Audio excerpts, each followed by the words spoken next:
Tun also point out, maybe which Tun did not explain, Tun close your article ataupun your writing tu dengan mengatakan maybe Amerika boleh belajar pasal tarikh dari Malaysia. I would believe that masa zaman Tun merintah dulu lah orang kata kan. Can you elaborate on that? Apa yang mereka boleh belajar? Dulu negeri-negeri Melayu, raja-raja Melayu kutip cukai. Siapa yang lalu di muara dia kutip cukai. Jadi itulah punca pendapatan dia. Jadi bila kita dah develop sikit, kita guna cukai sebagai satu sekatan supaya barang masuk tak boleh bertanding dengan barang daripada dalam. Itu tarif lah.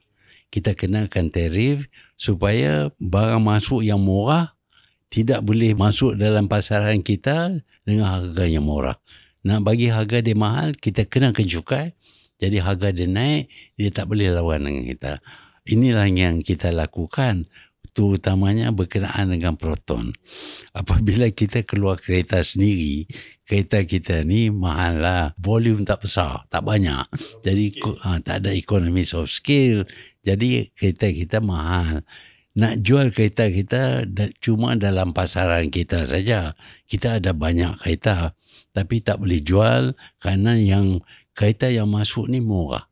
Jadi kita kenakan cukai ke atas kereta yang masuk. Bukan saja kita kena cukai, ada yang kita larang tak bagi masuk pun. Itu nak selamatkan pasaran. Jadi bila tak boleh masuk kereta lain yang murah, kita bolehlah jual Proton.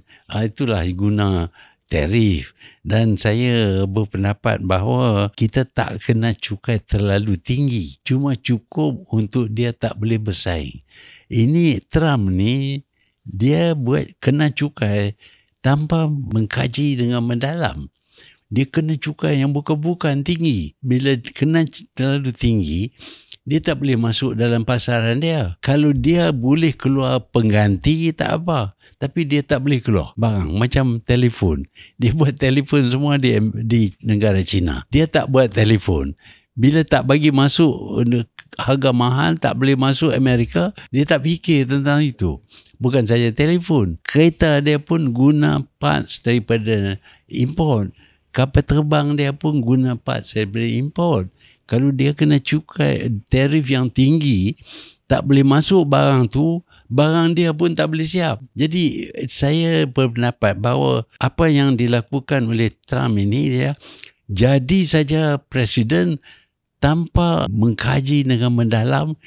Dia cuma kenakan cukai itu, tarif ini, tarif itu. Lepas tu bila dah buat, dia dapati ada masalah.